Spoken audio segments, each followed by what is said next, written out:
Okay, so let's start. Without further ado, let's start our call. We are already recording. So very nice to meet you all that are here in our meeting today. I'm Anna. I'm head of events and community here at the Valencia Nomads Hub, the digital nomad office, part of the Valencia Innovation Capital and the Ayuntamiento de Valencia.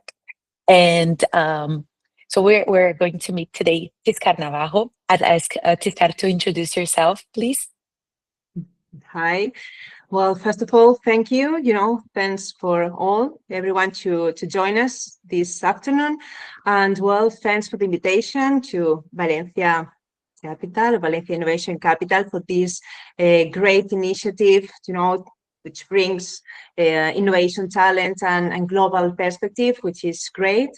Well, I'm Tiscar Navarro. I'm the immigration lawyer, and I'm the CEO at Global Expatriate Services. It's a company settled here in Valencia, and we help expats, digital nomads, people who want to invest here in Valencia, start a business, or just moving, living an adventure, here, and trying to make a new life here in Valencia.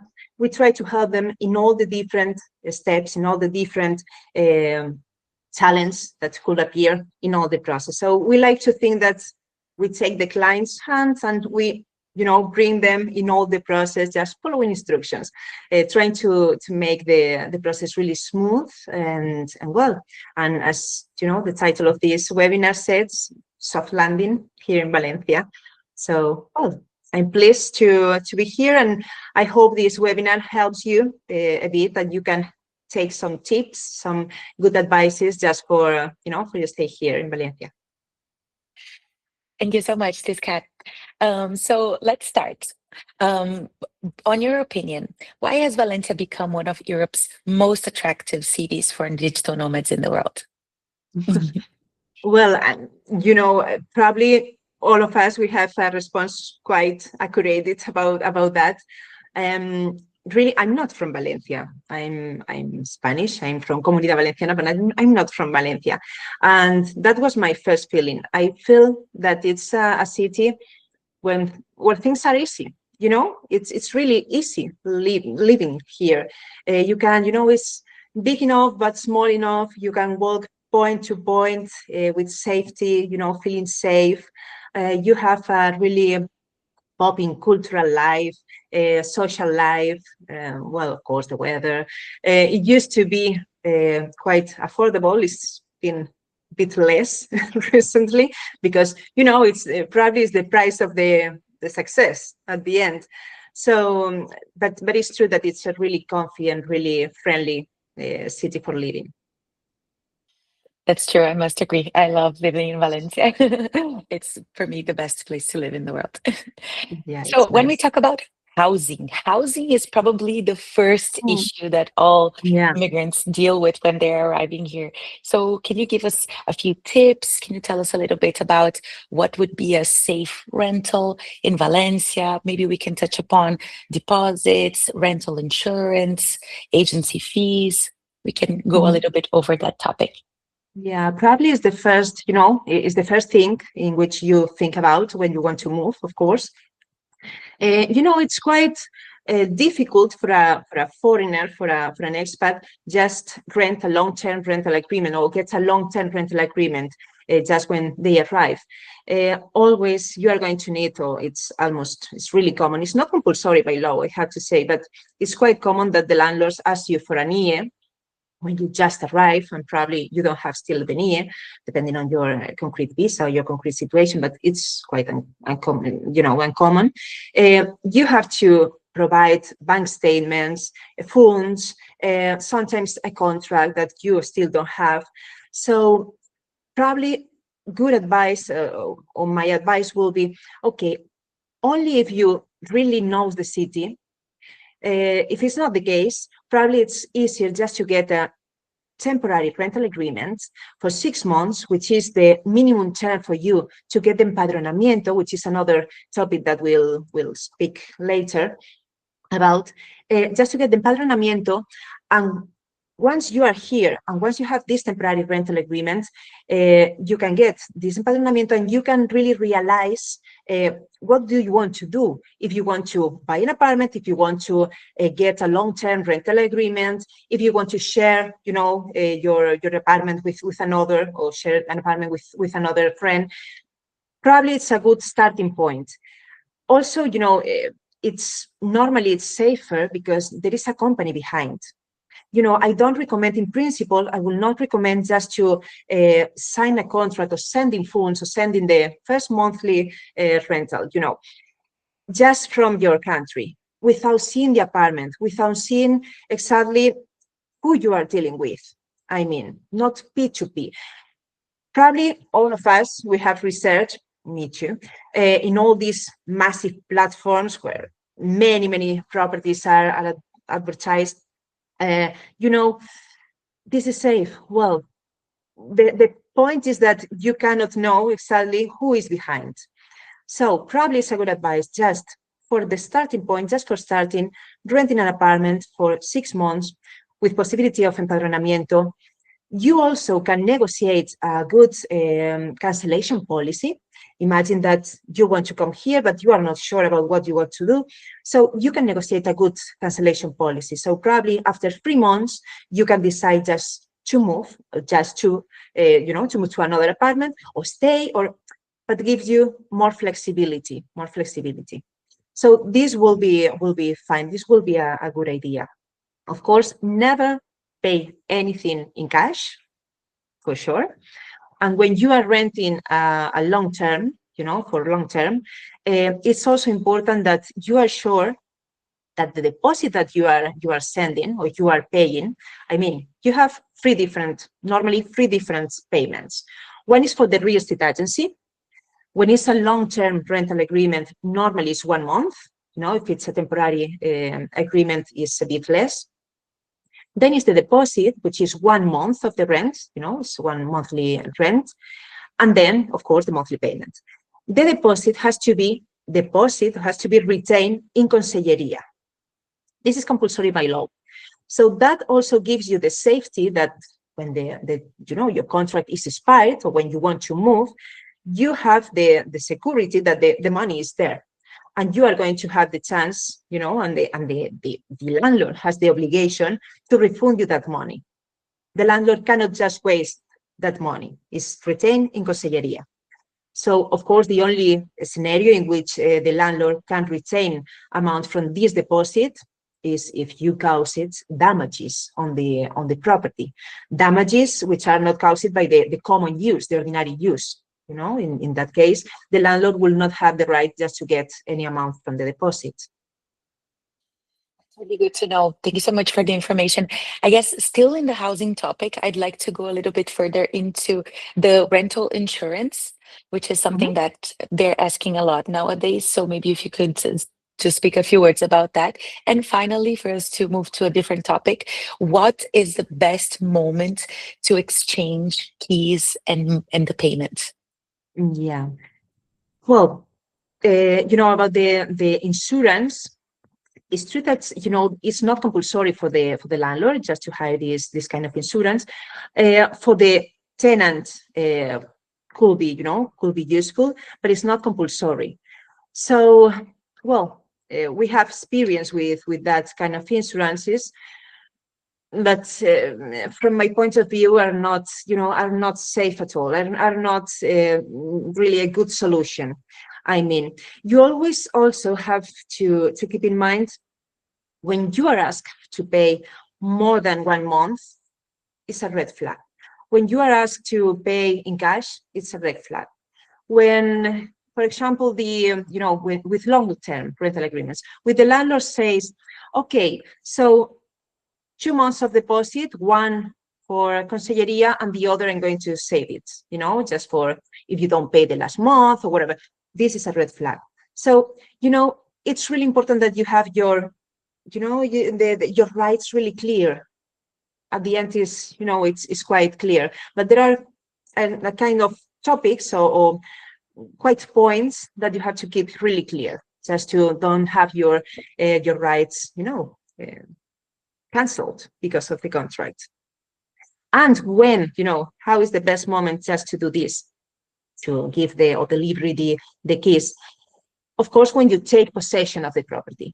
I mean, of course, the payment has to be in advance. You have to pay in advance just to have your apartment reserved, your apartment block, or this apartment block for you. But the keys has to be given at the moment that you receive the property. And it's also important, it's less common for temporary apartments, but for long-term apartments, you have to visit the property always before. When the real estate agency says, okay, but we have another tenant, but he's moving the 31st, so you can move, you can enter just the first. Okay, no, wait.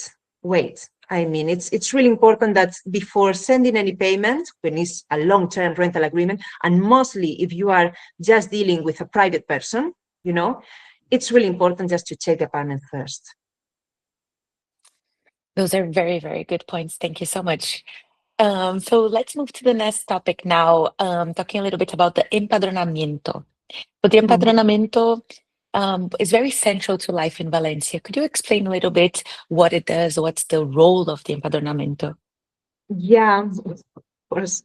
The empadronamiento. I have clients who are quite afraid about the empadronamiento. It's like, okay, if I'm registered at the city hall, I'm going to be tax resident, or the city hall is going to control me in some way, or which is, the implication of being registered at the city hall. Well, first thing, empadronamiento doesn't mean, that you are going to be tax resident. Is absolutely different. The empadronamiento is only the way that the city hall has just to control how many people is registered at the city. It's just to identify you as resident on the city. There are no disadvantages. I mean, in fact, it's one of the first things that I recommend to do. Just when you arrive to Valencia and when you have your rental agreement, when you have your apartment rented for 6 months or for long term, just drop in by the city hall and get your empadronamiento. How can work for your daily life having this empadronamiento? Well, first of all, the main of the residency's processes are going to require this certificate, the certificate of empadronamiento. Then, if you want to school, your kids for schooling, if you want to access to the public schooling system, you have to get the empadronamiento.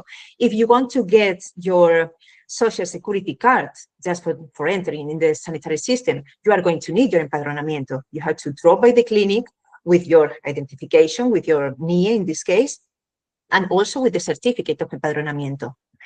And also there is another thing that probably in a first stage, you don't think about it when you arrive to Valencia, but it's something that you have to think. I mean, when you plan to make this or to start this great project, you have to think more in the future, not only in what I'm going to do tomorrow. It's really clever just to have all the context, just to see all the context. Okay, you arrive here, you don't get the empadronamiento because you understand it's not necessary, or you don't find the necessity to get it by any reason. You can deal with your daily life without this empadronamiento. And after 5 years of living here, really happy, really, satisfied with your life in Valencia, you realize that you have the chance, or you have the possibility to get the permanent residency after 5 years. Okay, great. How you're going to prove, that you have been here stably, continuously during these 5 years? The most secure, the proof more stronger is the empadronamiento. So it's really, or imagine that after 2 years or after 10 years, you want to ask for, your Spanish citizenship, your nationality, your Spanish nationality, depending on your nationality, 2 or 10. The empadronamiento is the first thing that they are going to ask, that the authorities are going to ask. So it's something that is not going to disturb, it's not going to involve any obligation on top by your side, and it's going to be useful at some point. Now I fully understand what the empadronamiento is all about. Thank you for clarifying that. So moving on to NIE visas and immigration. So what's the difference? Let's start there. What's the difference between having just a NIE number and having a legal residency? Yeah, well, this is also, there are quite confusion there. The NIE is just a number. I mean, it's just a number. When you want to act here, when you want to develop or you want to make some activity here in Spain with relevancy for the administration, you are going to need the NIE. The NIE is the number that the administration takes just to identify you. Normally, when this activity is going to have some relevancy for tax purposes, I mean, for example, if you want to, of course, buy a car once you arrive here, if you want to buy a property once you arrive to Valencia. But probably, as I told you, before, it's not compulsory, this NIE for getting or for renting for long term, but most of the landlords ask for this NIE. It's just an extra proof, that you are really with roots here in Spain, or at some point he is going to be able to localize you if something happens. Okay, so it's quite common. If you want to, of course, as non-resident, you become here non-resident but tax resident, you have to present your taxes and you are going to need your NIE. But this doesn't mean that you are resident here. You can, for example, you can come here, get your NIE, because also it's going to make your life easier, and not being tax resident for all your life, and not being legal resident for all your life. And probably you just want it just for buying a house here, for investing, or just because you are going to spend just a season of your life here, and then you will move to your country. Great. In 10 years, if you decide to start the residency process or apply for the residency, that NIE, that number, will be the same. The NIE remains with you all your life, all your life. Even when you arrive here, you stay for 20 years and you decide that you want to turn back to your country. You don't want to be in Spain anymore. You turn back, and that NIE is going to be still identifying you here for the administration, the Spanish administration, as you are going to be linked to that NIE forever. You can get your NIE and then your residency, in 2 different steps, or you can go directly to the residency. If you go directly to the residency, just when you apply, even before that you are granted with your residency, just when you apply, you are granted with a number, with this NIE. This NIE, the same as I told you, is going to remain with you all your life. So it's Okay, that's different implications. That's perfect. Before I move on with the next question, I just want to let everyone that's here know that you can already start adding questions in case you have any questions and you'd like to ask to Tiscar. So you can send them via messages here, and our team is going to be looking at those questions, and we'll get to them soon. Thank you. So going back to the questions, one question that I really have the curiosity to know is, what are the risks? What happens if someone overstays the 90-day Schengen limit? Yeah, well, if you are, of course, if you are European, citizen, the risk is, I don't know, of course, legally, there are not many people who knows that, or well, are not well informed at the end. But when you are European, after 3 months, compulsorily you have to ask for your residency. I mean, I'm sure that most of the audience, or we have friends, we know people who have been here just studying, just living life, for a season without, asking for the residency. 6 months, 9 months, European people. The point is that there are no controls just to check this, so the Spanish administration is quite flexible, it's not strict, just controlling this situation for Europeans. Of course, the point of the risky situation arrives when you are, non-European citizen. In this case, okay, if you spend more than 90 days, well, it depends on your situation. I mean, if you arrive here with a tourist visa and you spend more than 90 days, You're not going to have issues just to leave to your country, I mean, to turn back. But if you want to turn here, you want to come again to Spain, you are going to be probably, you are going to be blocked at borders. You are not going to be allowed to enter. That's one thing. But also on top, if you extend these 90 days here in Spain and you have some issue with the police, for example, you can get a fine. I mean, in your daily life, being realistic, in your daily life, the risk is not so, I mean, latent. It's not so obvious. I mean, if you have some issue with the police, of course, you are going to be, sent to your country. There is the possibility that they put you fines. But probably the most important point is that this penalty, not only economic, it's not only economic. The worst part is that probably you are going to be prohibited to ask to apply for your residency for a term, which can be 2 years, which can be. So it's really important that you keep this in mind.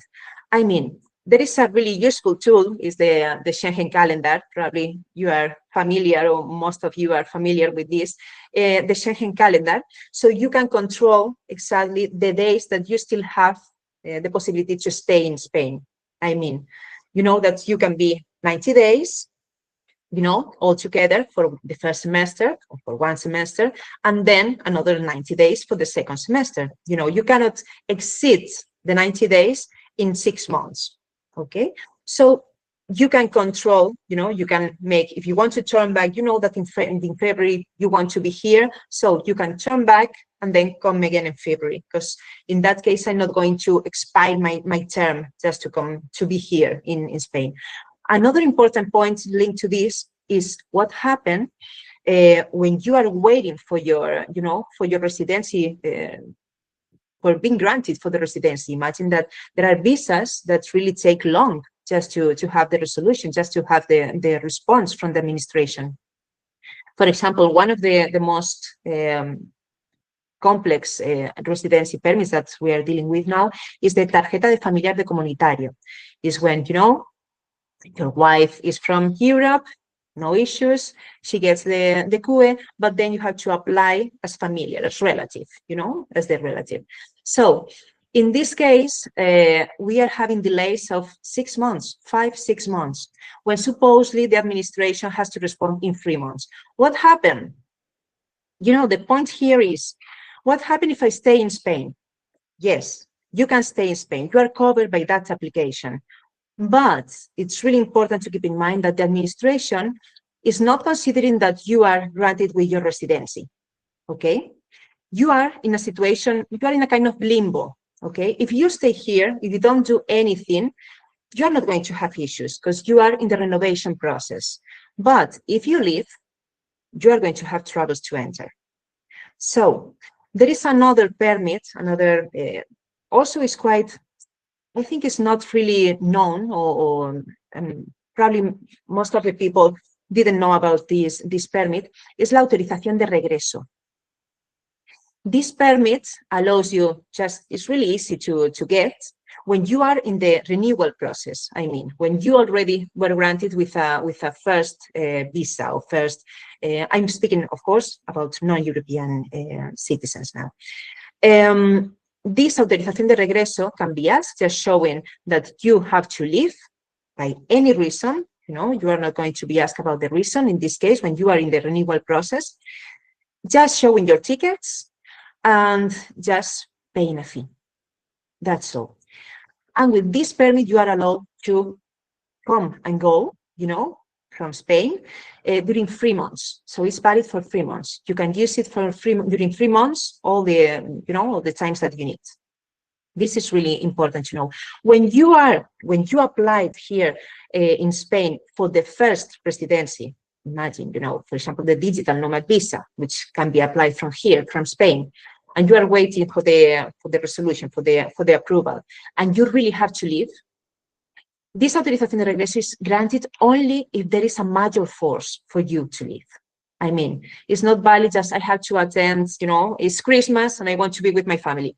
You are not going to be granted with the autorización de regreso.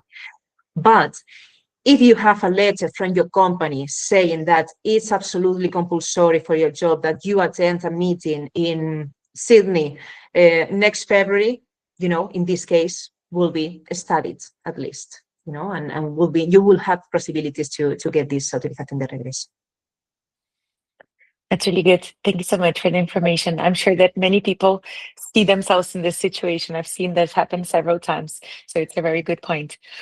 When we talk about the digital tools that Spain offers to reduce the bureaucracy and reduce the stress, for example, the digital certificate or the clave, can you talk a little bit about that?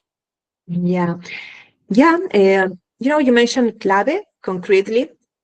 Probably clave is not the easiest digital certificate to get. I mean, the process is a bit tricky.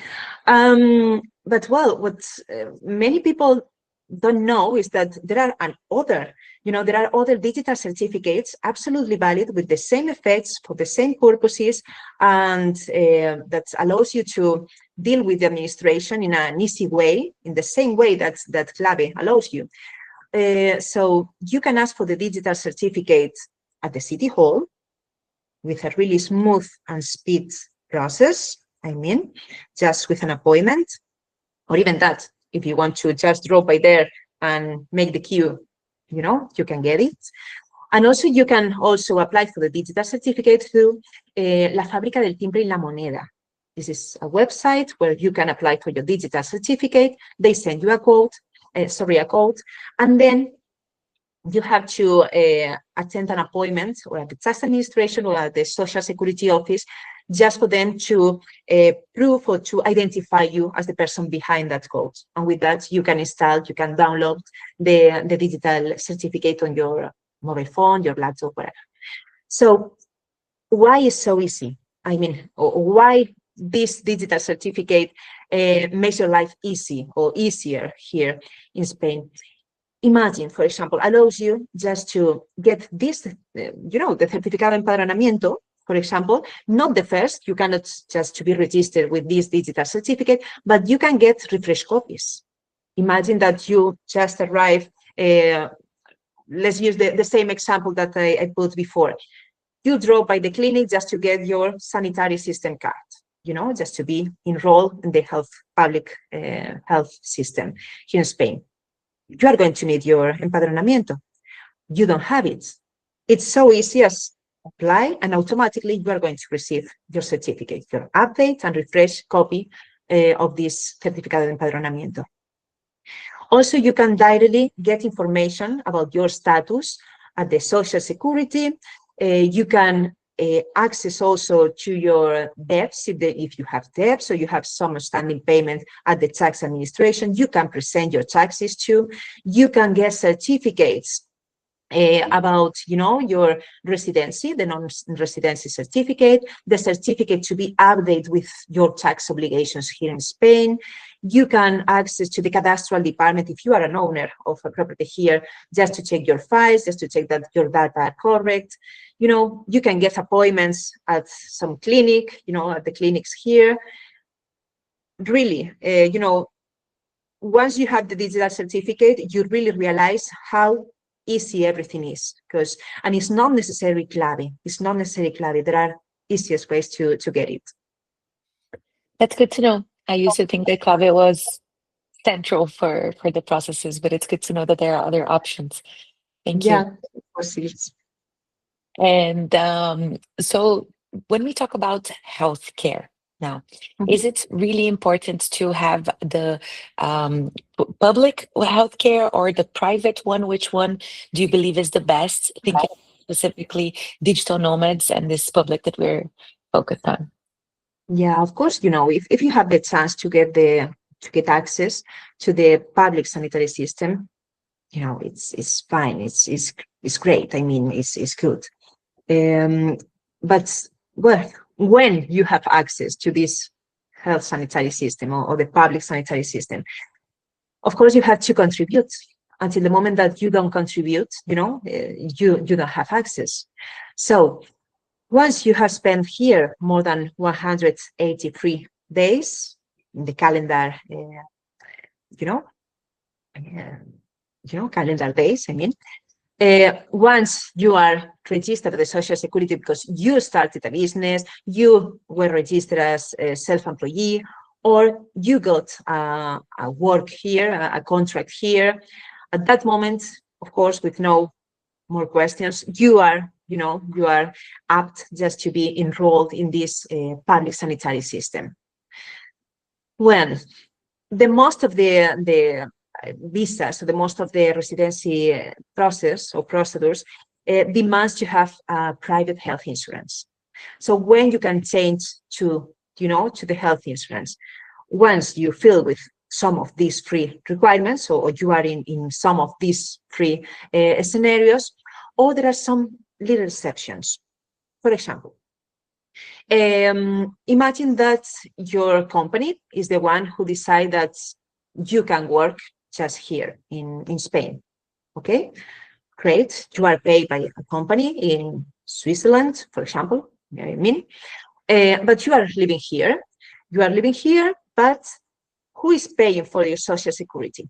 I mean, you are not going to pay here. You pay your taxes, but who is covering this?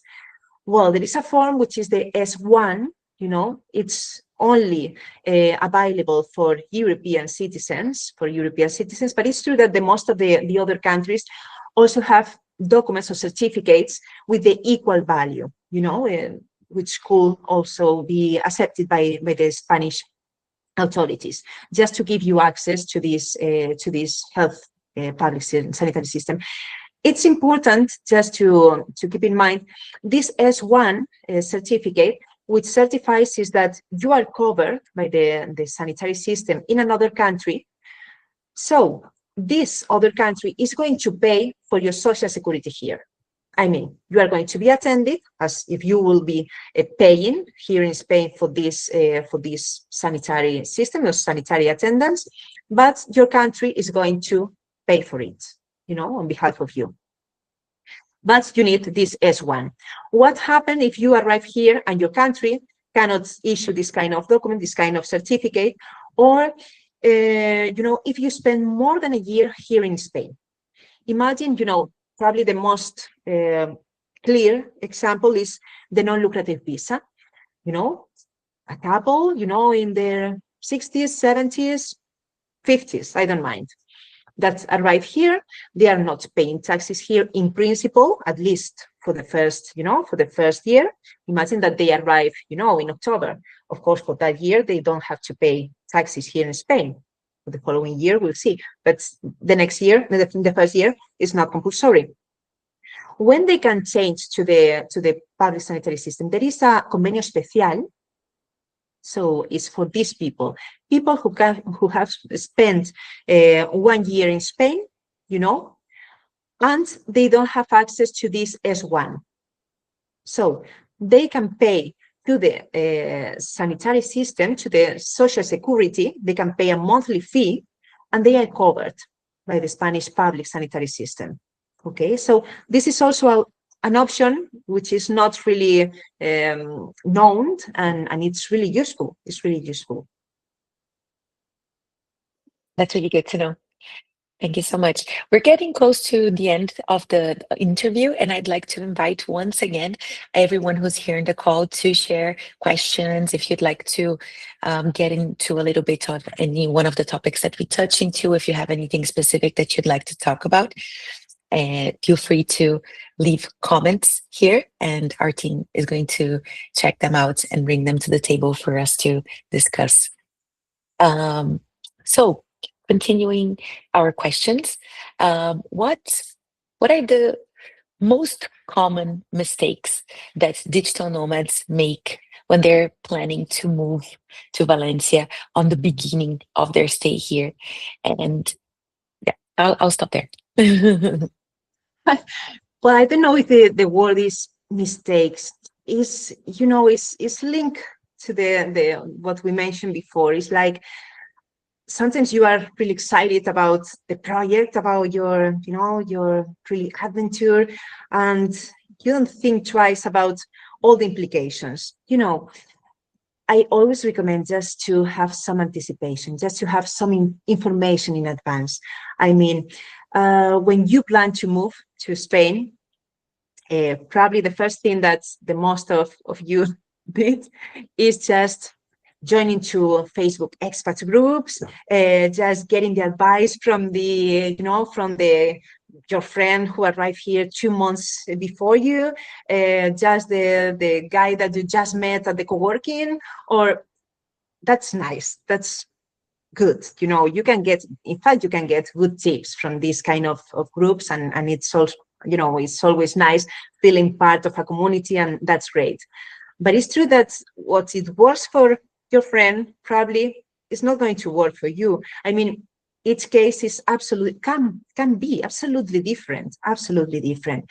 So I always recommend is I'm not trying to sell my services, but it's true that I always recommend just to expose your case to some local professional here in Valencia, in Spain. I mean, just a meeting, just a consultancy. Then with all that information, you can try to do it by yourself. I mean, you can start here, you can arrive here, and with all that information, you can try to do it by yourself. And if it's not possible, or you are rounding and go around and in circles and it's not possible, okay, you can get a lawyer and an advisor, whatever. But it's true that at least before coming, having some anticipation about the steps that you have to take, but also about the documentation that you are going to need. I mean, I have many people who arrive here just with a birth certificate, families. No, but we are from France, for example. We are from France. We have the birth certificate. We have everything here in place. Okay, great. The birth certificate, when they arrive here, is not, it's not legalized. It's not with the apostille and needs to be translated. So it's like, okay, and now, or even worse, France, it's closed, but they have people from, for example, Turkish people or people from Nigeria, that they arrive here, okay, with everything more or less in place. I have everything. Okay, great. The birth certificate, some examples. Birth certificate. When you arrive here with a birth certificate, for being useful, for being apt for the Spanish authorities, has to pass by two different legalizations, in your country, at the minister, and then here. So when you are here and you have to drop by Nigeria, sorry, again, just to come, that's a nightmare, I mean. And what's so easy? First, starting with your process, if you want, you have clear that you want to come here, I mean, more or less at the end of February. Okay, so start at least 2 months before, just to compile all the documentation, just to have a clear idea that's exactly what you are going to need. And there is also another, I think, good advice about this.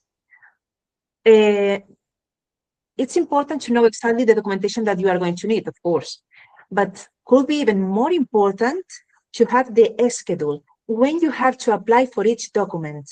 I mean, it's not the same just to get a bank certificate, from your bank with your statements, with the proof of your statements, that getting the criminal records. There are states, there are countries where the criminal records can take 2 months, 3 months just to be issued. So if you ask for the, for the bank statements, and then you have to wait for the criminal records, you will have to ask again for the bank statements. So it's really important just to research how it's going to take each different step, and when I have to start with each different to apply for each different document. That's such a good point. And they also request all of the criminal records from all of the countries you've lived on the past 5 years. And this happened to me, actually. I've lived in Germany before, but I was in Brazil when I applied for the visa, and it got rejected because I didn't have yet the document coming from Germany. It took a very long time. So that's a very, very good point as well. We got a question from the people in the room. It's from Andrea. Her question is that she's read online that it's usually easier to apply for the digital nomad visa while already on the tourist visa during the first 90 days in Spain, rather than doing it from her home country. And she's interested in hearing your thoughts. In fact, it is. I agree. I agree with that. I mean, if you apply from your country, you have to submit all the documentation. You have to submit all the documentation, and you are granted with a permit for 1 year just to be here. But during this 1 year, you have to apply again here in Spain, just to have the other free, the 1 plus 2 plus another 2. So to have the 3 years, which the first granted is granted, So you have to repeat the process twice. Most of the documentation has expired, so probably you will have to ask again for that documentation, It's true that it's the same department who has to check if you present a good, the file is correct with all the, if you compile a good file for a successful, result, but not the servant. That's another thing. It's so relevant, which is the servant who attends your file. So, flexible or picky, you have to present the most that you can. There is a refrain here, més sucre, més dolç. Check it. More sugar, more sweet, it's said here. Not irrelevant documentation, but documentation that can prove or can be stronger your application. So in this concrete case, if you apply from your country, you will have to apply again, during this next year here in Spain, if you want to have these 3 years for the first digital nomad visa. So it doesn't work. Really, that's the key. If you can compile all the documentation, if you can prepare and you are well informed before coming, you arrive here just with the file ready to submit. So the next day you arrive here, and the next day you can submit, in fact, online. The digital nomad visa is applied online just the next day. And in 20 days, you are going to be, you are going to have the response. If there is some extra requirement, for 10 days, you have the option to present more documentation or present, to clarify something from the file. During this term, these 10 days, the period, it's blocked. I mean, it's not counting. So it's blocked, and then start again after these 10 days. So my recommendation, of course, is applying from here, from Spain. That's perfect. Thank you so much. I'd like to say to Andrea and to all of the others that are here in the room that if you have any further questions, you can also send them to our email at the Digital Nomad office. Our team is going to share now in the messages with you. And before I ask the final question to Tiscar, I just want to invite all of you as well to participate on our first in-person event. That's going to be on the 18th of February. Our team is going to share the information here with you as well. We're going to be posting about this event on social networks. You're very welcome to share about this event with your networks, your communities, and with your friends, so that we can all meet here at where the office is, which is at Larinera, Las Naves, the building that's focused on the investment in innovation from the City Council of Valencia. So, final question to Tiscar now is to close up our conversation. What is the one most important piece of the advice that you'd give to the digital nomads that are arriving now or just arriving to Valencia? I think I just say that, anticipation. Anticipation, yeah. Just, it's great, and it's really exciting just thinking about the adventure to change your life and to arrive here, but then you can feel, and I know from my clients that they can feel really lost in the dark, with so many different information from many, so it's really important just to have something clear in advance, makes your life smoother. There are a lot of steps, so make sure to do a checklist and put all your documents together so you don't go through any of this kind of stress, and you have a great experience in this beautiful and wonderful city that is Valencia. Thank you so much. I would be pleased if you want to share my email address or whatever, just to answer if there are some more questions that it doesn't fit on the time. I will be pleased. Thank you so much. It's very kind. Thanks to you. It's been really a pleasure. It's been a pleasure as well. Thank you, everybody. Thank you, Tiscar, so much for being here today with us. And this was our first webinar. Thank you very much. Thank you. Bye-bye.